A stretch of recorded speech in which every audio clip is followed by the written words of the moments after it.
Rebonsoir à tous, bienvenue dans cette nouvelle partie. Cette fois-ci, on va parler du tout nouveau trailer, de la toute nouvelle bande-annonce pour le film Thunderbolts Asterisk, qui est sorti juste avant le 59e Super Bowl. Me demandez pas qui a gagné, m'en fiche un peu. Moi, le Super Une Bowl, équipe? oui, une équipe de football américain. Voilà. Ouais. Je ne sais pas qui, j'avoue que moi je suis le Super Bowl juste parce que voilà, on sait qu'on va avoir des bandes annonces et compagnie. Cette année, bah, évidemment, ça ne fait pas exception. Et ben, on va voir ce que nous réserve cette bande annonce de Thunderbolts. Qui, mine de rien, c'était pas mal. Moi, j'aime bien. Pour le moment, ça me. Voilà. Mais on va voir ce qu'il y avait dedans. On est parti. Le lien de la bande-annonce, si vous êtes sur YouTube, sera dans la description. Ouais, je crois que c'est peut-être les Eagles. Je crois que c'est l'équipe de à Philadelphie, c'est en Pennsylvanie. Je crois que il y avait eux contre je sais plus qui. Enfin bon, voilà, c'est le Super Bowl, on s'en fout. En plus, ils disent soccer au lieu de football, c'est taré. Enfin bon, bref, on ferme la parenthèse. Ah. Ah bah oui, Alors, quand même. après, si ça peut t'aider, c'est l'équipe dans laquelle il n'y a pas du coup le petit ami de Taylor Swift. Puisque je sais que ça fait un foin sur Internet ou un truc comme ça. Oui, oui, oui, c'est tout un truc. En plus, il y a des trucs politiques dedans parce qu'il y a Drake et tout. Ouais, compliqué. Mon fil Twitter a été inondé de ce truc. C'était quelque chose. Mais j'ai beau eu avoir 4 milliards de posts sur le Super Bowl, enfin, je ne sais même pas qui a gagné. Pour vous dire que l'intérêt du show n'était même pas le match en lui-même. Mais enfin, bref. Bon, de prime abord, je pense que je l'avais déjà dit les fois d'avant où on avait mentionné le film. En termes de photographie, je trouve qu'on se démarque un peu du lot. Surtout, alors je suis allé voir Captain America 4, moi, parce que j'ai eu le temps d'aller le voir. Ah, t'as déjà réussi à le caser? Ah, Ouais, je suis allé le moi, j'y voir. vais lundi. Voilà, je suis allé voir hier soir. Voilà, et en comparant le quatrième Captain America et cette bande-annonce, bon, il n'y a pas photo. Ce film-là a une meilleure gueule. Ça se voit que ça a été plus tourné en décor naturel. Il y a un meilleur travail de la photographie. Je sais plus qui est le chef opérateur, mais voilà, c'est quelqu'un qui fait du bon travail. Oui, Matt, t'as pas spécialement tort, hein. Je vais pas rentrer dans les détails parce qu'on en parlera la semaine prochaine, mais t'as pas spécialement tort. J'ai Euh, bossé sur MDCU un peu aujourd'hui. J'ai fait deux trois news sur les retours du coup du film. Donc n'hésitez pas à y jeter un œil si ça vous intéresse. mais oui, voilà, on est un peu plus sur un film qui me donne envie de dire c'est beau. Alors je mets point d'interrogation parce que le film n'est pas sorti et ça peut arriver que l'étalonnage entre les bandes annonces et le film soit différent. N'empêche que pour le moment, de ce qu'il nous montre, on est sur quand même une lumière qui est un peu plus travaillée. Ouais, la bande annonce a un peu plus de gueule. Donc pour le moment, c'est plutôt beau. Voilà, j'aime surtout notamment le plan sur le visage de Yelena là, que vous voyez en haut à droite. Je sais pas, je trouve que. Alors c'est pas forcément un travail de la couleur hyper. Pas forcément comme The Batman où il y avait des couleurs très orangeâtres, rouges, etc. Mais je trouve qu'on est quand même sur des images qui font pas un peu délavées, grises, qu'on voit souvent dans le MCU. Donc voilà, pour le moment, je suis optimiste, prudemment optimiste. Voilà, comme à chaque fois. Comme d'hab. Voilà, comme d'hab. On va pas trop se mouiller quand même. Mais voilà, en tout cas, c'est beau. Point d'interrogation. J'espère.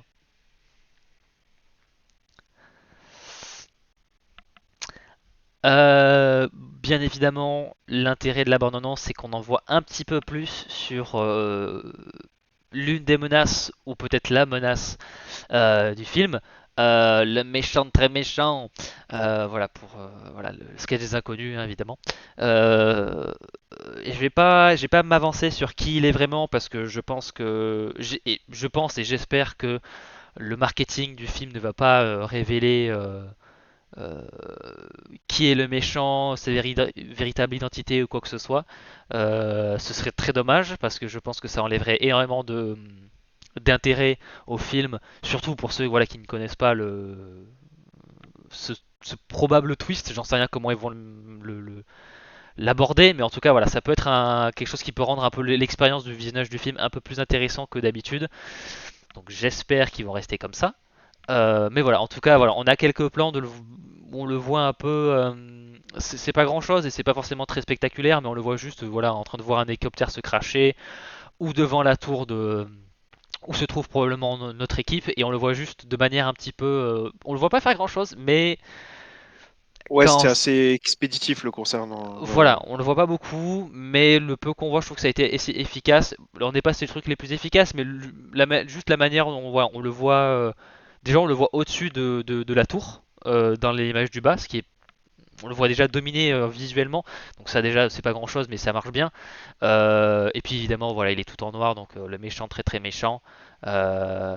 Ah t'es sûr qu'on a révélé son identité sur Twitter Enfin est-ce que ça a été publié par un compte officiel, c'est ça le truc Enfin je- c'est ça le parce que je me dis bon s'il y a des pélos sur Twitter qui disent qu'il est vraiment bon ça c'est normal c'est les réseaux mais est-ce que c'est Marvel eux-mêmes qui ont dit le méchant c'est machin et machin en fait c'est oui, non, mais je vois qui c'est, Ouais, mais ça on sait, mais on sait pas si ça a été révélé de manière officielle, Matt. C'est pour ça qu'on ouais, sait. ouais, j'espère pas en tout cas.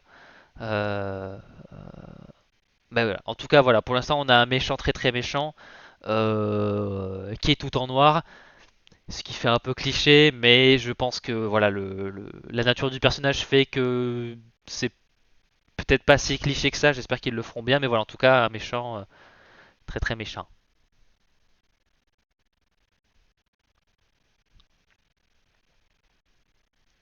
Ce qui me fait un petit peu espérer avec ce méchant-là, c'est que on a des choix de visuels.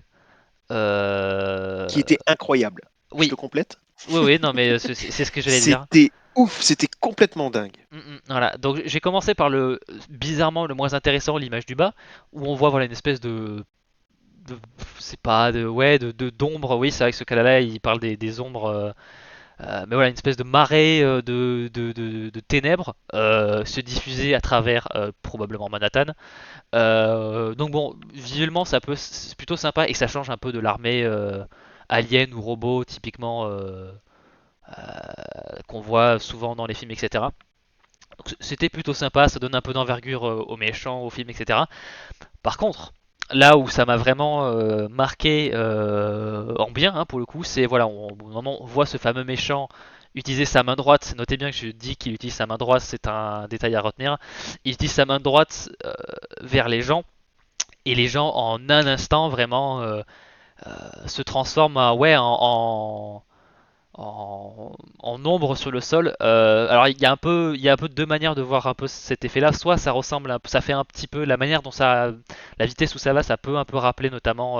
Enfin, les gens se frisent en ombre un peu de la manière dont juste avant de mourir, ce qui peut rappeler un peu les restes des habitants de Pompéi avec l'éruption du volcan, où voilà, les gens sont restés un peu figés dans la dernière position juste avant que le nuage vienne sur eux.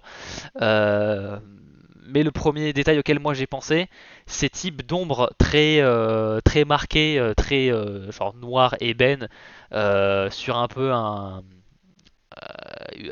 New York, un Manhattan, un peu avec des cendres, ça fait très les ombres des victimes des bombes atomiques qu'on pouvait voir sur les murs ou sur le sol à Nagasaki et à Hiroshima.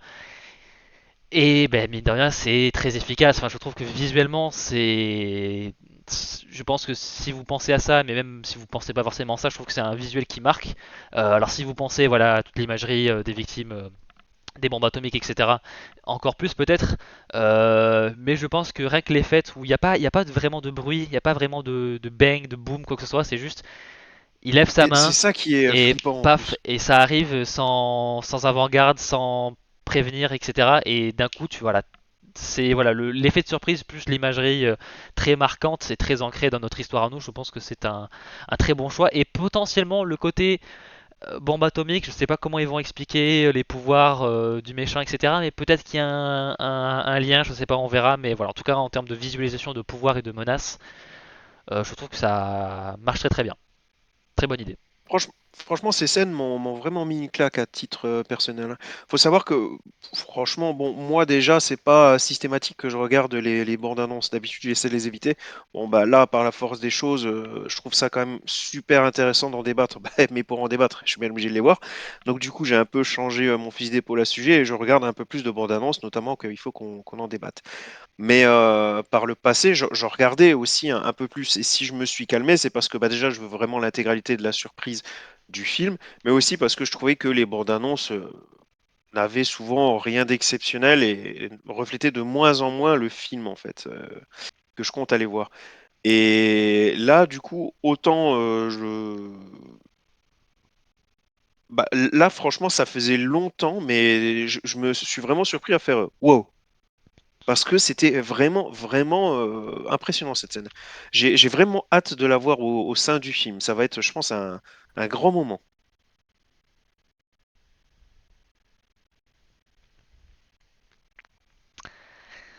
Bon, voilà, on a bien montré que il y avait des menaces extrêmement puissantes dans ce film.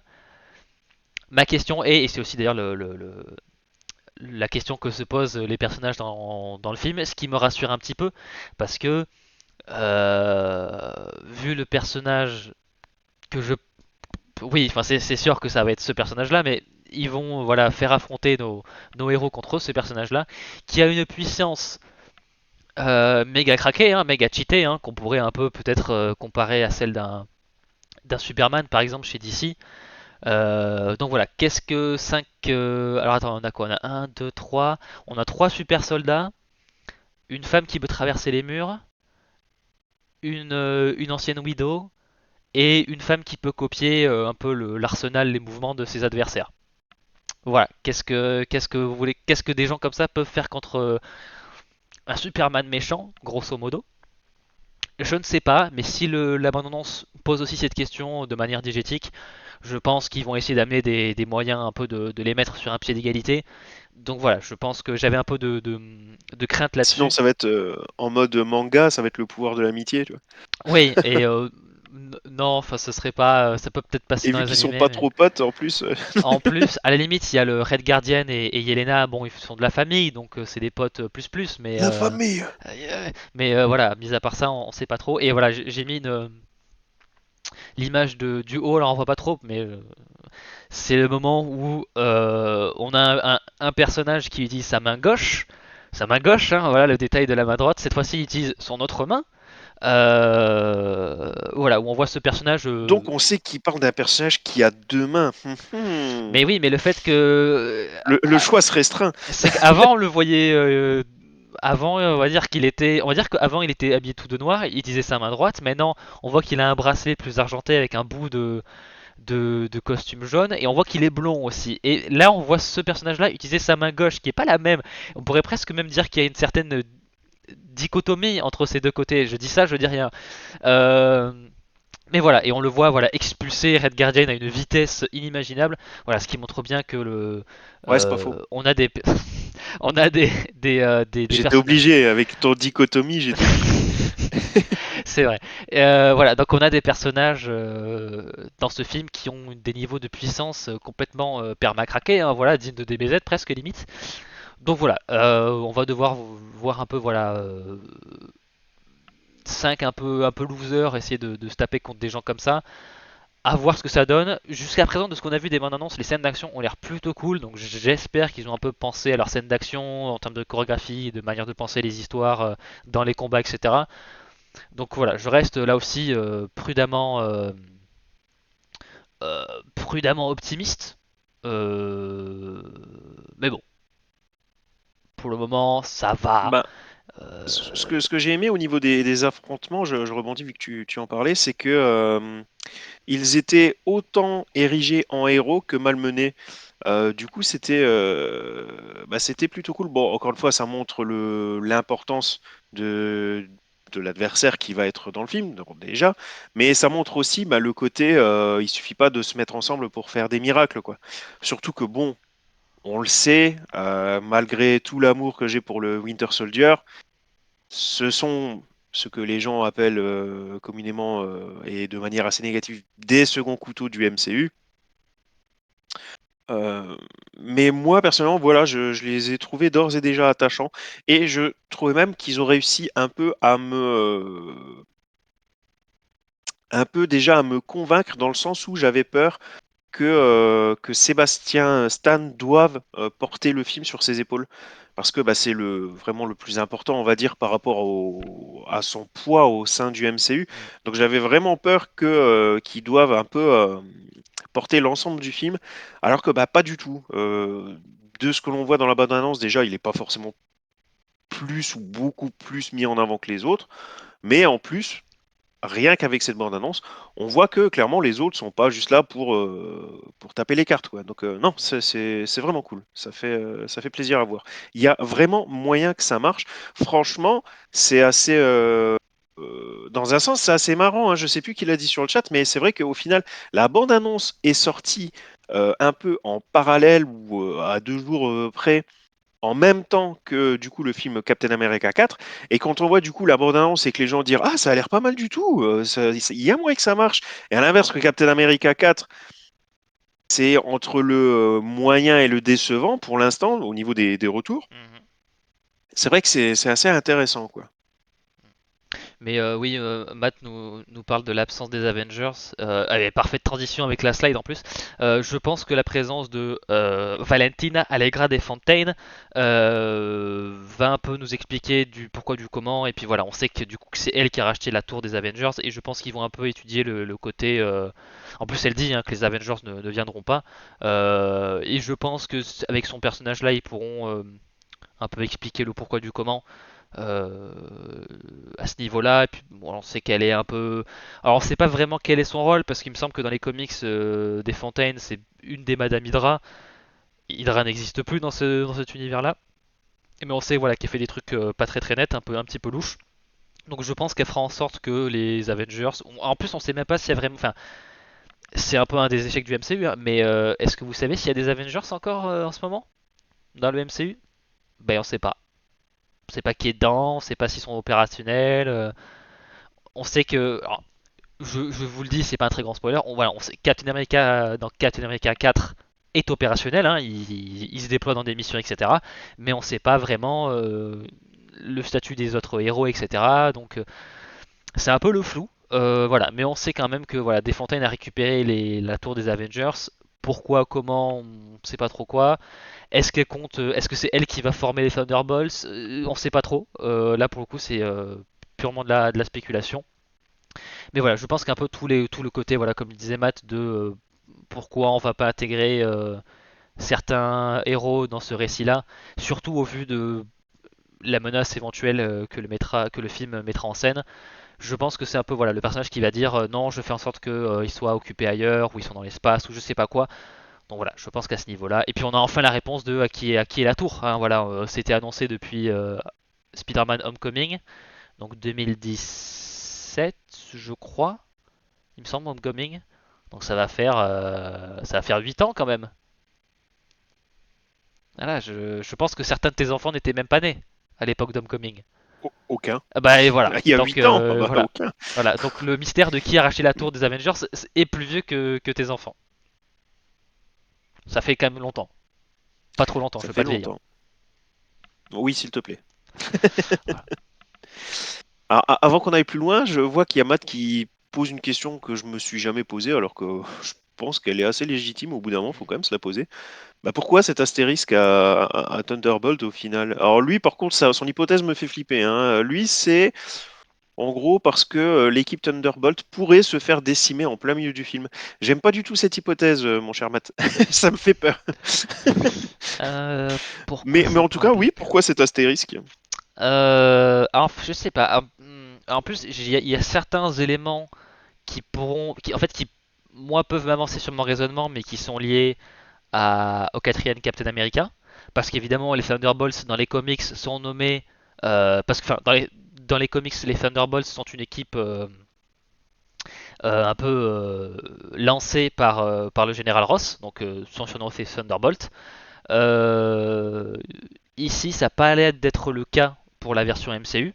où voilà, ces personnages-là ont un peu l'air d'être regroupés peut-être par Bucky à la base, et c'est un peu voilà Red Guardian qui dit on est les Thunderbolts. Après, du pourquoi du comment il y a l'astérisque, et au vu de la réaction des coéquipiers du Red Guardian, je pense pas qu'ils souhaiteront s'appeler comme ça. Le pourquoi du comment, peut-être qu'il y a des choses dans le quatrième Captain America qui peuvent un peu plus m'avancer, mais donc j'ai pas envie de les dévoiler maintenant. Mais je sais pas, moi je pense que ça va partir sur un Dark Avengers, un petit peu comme dans les comics. Et là je raisonne vraiment du côté pragmatique en mode le nom Avengers ça résonne chez le public en fait, donc dire qu'il y a les Dark Avengers, parce que les Thunderbolts, voilà, les lecteurs de comics vont reconnaître, mais le grand public ne savent même pas, mis à part pour ceux qui sont allés voir le quatrième Captain America, les gens ne savent pas que le surnom du général Ross c'est Thunderbolt, ou alors ils ont une très bonne mémoire parce qu'ils sont allés voir l'incroyable Hulk en 2008. Je pense pas que ce soit le cas. Donc voilà, je pense qu'ils vont partir sur un Dark Avengers parce que ça fait plus vendre et c'est plus mercantile, etc. Bah, niveau marketing, ouais, ça marche. Après, franchement, je vois pas quel personnage ils vont réutiliser pour créer une équipe de Dark Avengers. En tout cas, elle aura vraiment pas le même impact que la véritable équipe dans les comics, quoi. Surtout qu'en plus dans les comics, l'équipe des Thunderbolts étaient des super vilains qui se déguisaient comme des super héros. Bah, Voilà. bien sûr, c'est ça, c'est ça. Donc et là on n'est pas du tout sur ce cas-là. Enfin, c'est plus des anti-héros plus que vraiment des méchants qui se présentent comme des héros. Donc on n'est pas sur tout à fait le même constat. On est plus sur voilà, on est clairement plus sur un Suicide Squad en fait que sur vraiment le Thunderbolts des comics. Donc je sais pas. On peut dire que oui, le virage Thunderbolt Dark Avenger, ça a découlé du fait que à la base c'était des méchants et du coup, mais sauf que là on n'a pas ça, donc on sait pas vraiment quel est le cheminement. Donc on verra bien. Là pour le coup, on sait pas trop. Mais voilà. Mais globalement, j'ai quand même trouvé que c'était un bon trailer, donc prudemment optimiste. C'est la clé. Euh, Globalement, très satisfait aussi, hein. J'ai l'impression que c'est un peu le cas de tout le monde sur le chat. N'hésitez pas à nous dire ce que vous en avez pensé. Moi, franchement, ouais, agréablement surpris. Ouais, c'est cool, c'est cool, c'est cool. Ça donne de l'espoir. Même les gens sur Twitter ont l'air aussi en mode, mais ça a l'air pas trop mal. Ce qui surprend un peu tout le monde, hein, parce que tout le monde est un peu gavé du MCU en ce moment. Donc, je pense qu'on n'est pas dans la minorité sur ce coup-là. Donc, oui, je pense que pour le moment, de ce qui est montré, on est pas trop mal, quoi. Je m'attends pas au film de l'année, mais si ça peut être un bon Marvel sympa, bien foutu, c'est déjà pas mal. Et c'est quand même cool d'avoir ce point de vue, alors que, franchement, visiblement, on peut pas vraiment dire que la bande-annonce envoyait du lourd, quoi. Ça mettait pas beaucoup de choses en avant. Enfin, contrairement à ce qu'on dit souvent, là, t'as beau avoir vu la bande-annonce, t'as pas vu le film, quoi. Moi, j'ai l'impression qu'il y en a encore beaucoup sous le coude, donc ça, ouais, c'est quand même très prometteur tout ça.